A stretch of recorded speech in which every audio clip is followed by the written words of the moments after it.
और चलिए आपको सीधे लिए चलते हैं बिहार के नरपतगंज, जहां उत्तर प्रदेश के सीएम योगी आदित्यनाथ पहुंचे हुए हैं। सब लोग हाथ उठाइए, एक बार जोरदार ताली से योगी बाबा का स्वागत करिए, जोरदार ताली से। बोलिए भारत माता की, हर हर महादेव। सबसे पहले नरपतगंज की इस ऐतिहासिक भूमि पर यह फणेश्वर नाथ रेणु जी की धरती है और ये रामलाल सिंह स्नेही की धरती है और यह द्विजदेनी जी की धरती है। ऐसे और यहाँ पे बाबा सुंदरनाथ की धरती है, माँ खड़गेश्वरी की धरती है, मदनेश्वर धाम की धरती है। ऐसे पवित्र भूमि पर उत्तर प्रदेश के जन जन के प्रिय मुख्यमंत्री और परम आदरणीय योगी महाराज जी हम सबों के बीच आ चुके हैं।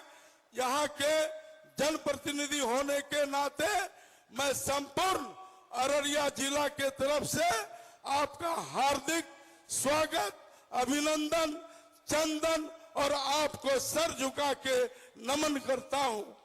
महाराज जी, आपका जो नाम है, आपका जो जज्बा है और आपका बुलडोजर जो गुंडे मवाली अपराधियों पर आपने उत्तर प्रदेश में जो किया है, उसी का यह जन सैलाब है। यह आपको देखने और आपको सुनने आया है। आप प्रेरणा के स्रोत हैं और आपने यह साबित कर दिया है कि देश में कोई गुंडा मवाली आज उत्तर प्रदेश में नहीं है। या तो वो ऊपर चला गया या जेल के सलाखों में है। इसलिए आपको देखने सुनने आया। मित्रों, समय कम है, हम तो आपके बीच रहते ही हैं, परंतु आप सुनने आए हैं महाराज जी का। फिर से एक बार मैं महाराज जी को अपने हृदय आत्मा से आपका अभिनंदन करता हूं और आप लोगों के तरफ से मैं स्वागत करता हूं। जय हिंद, जय भारत, भारत माता की। अब मैं आग्रह करूंगा कि महाराज जी आवे और अपनी बातों को कहें। जोरदार ताली दीजिए, ताली दीजिए, जोरदार ताली से स्वागत करिए।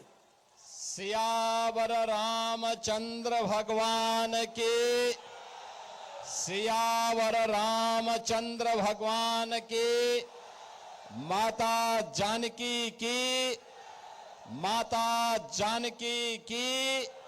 भारत माता की, भारत माता की, भारत माता की। वंदे वंदे वंदे। नमः पार्वती पतिये हर हर। लोकप्रिय सांसद प्रदीप कुमार सिंह जी,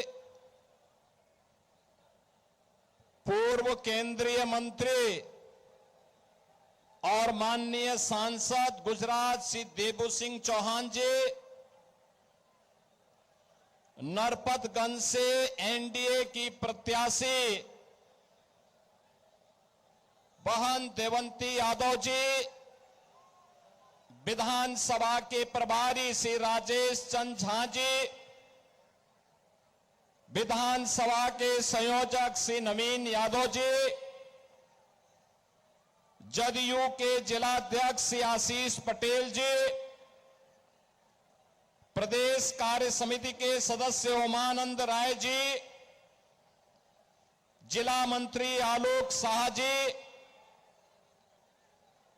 जिला महामंत्री राजेंद्र यादव जी,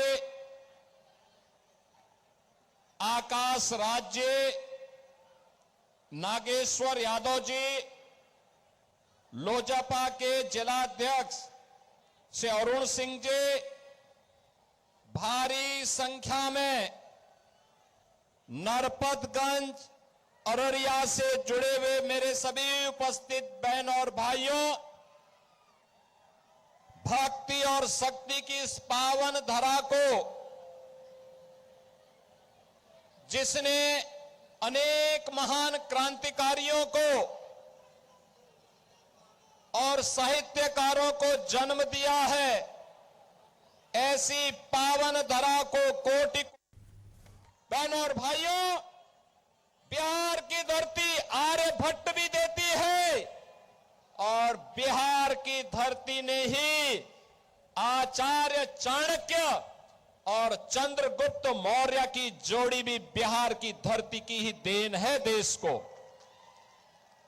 ये महापुरुष इस बात के साक्षी हैं कि बिहार जब विकसित होता है तो भारत विकसित होता है, बिहार खुशहाल होता तो भारत खुशहाल होता है, और बिहार का जब स्वर्ण युग आता है तो भारत का स्वर्ण युग आता है। और भारत के स्वर्ण युग पहले फिर से आपका आह्वान करने के लिए आज मुझे भी नरपतगंज के बहाने अररिया में आने का सौभाग्य प्राप्त हुआ है। बहनों और भाइयों, मैं तो आपसे एक ही बात पूछना चाहता हूं। जो बिहार दुनिया को ज्ञान देता था, नालंदा जैसा विश्वविद्यालय देता था, जिस बिहार ने दुनिया को ज्ञान दिया, उस बिहार में निरक्षरता क्यों बढ़ गई? कौन इसका अपराधी है? जो बिहार शांति और भक्ति की धरती थी, आखिर उस बिहार में जंगल राज क्यों आ गया? इसके लिए कोई अपराधी है तो कांग्रेस और आरजेडी बराबर की अपराधी है, बराबर की अपराधी है।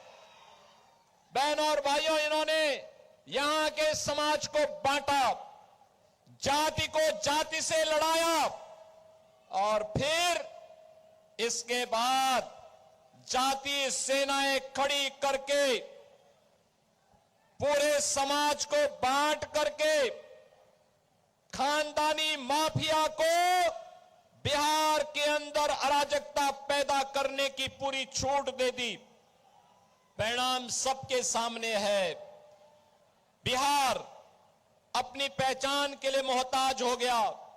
नौजवान की रोजगार चली गई, अन्नदाता किसान भूखमरी के कगार पर पहुंच गया। सरकारी खजाने पर लूट मचाए थे और बिहार पिछड़ता गया, बीमारू हो गया। भारत का स्वर्ण युग देने वाला बिहार बीमारू हो गया।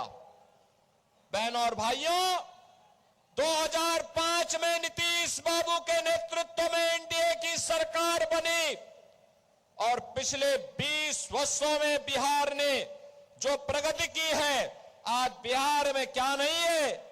रोड की कनेक्टिविटी है, रेलवे की कनेक्टिविटी है, बिजली की व्यवस्था है, घर घर में शुद्ध पेयजल की व्यवस्था है।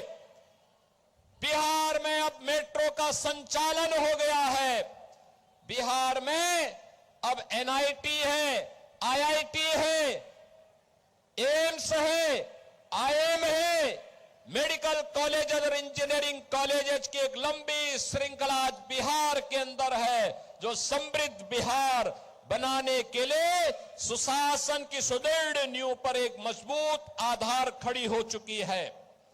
और बहनों और भाइयों, आपने देखा होगा मोदी जी के नेतृत्व में पिछले 11 वर्ष के अंदर मोदी जी ने जो कहा वो करके दिखा दिया। याद करिए, जब अयोध्या में श्री राम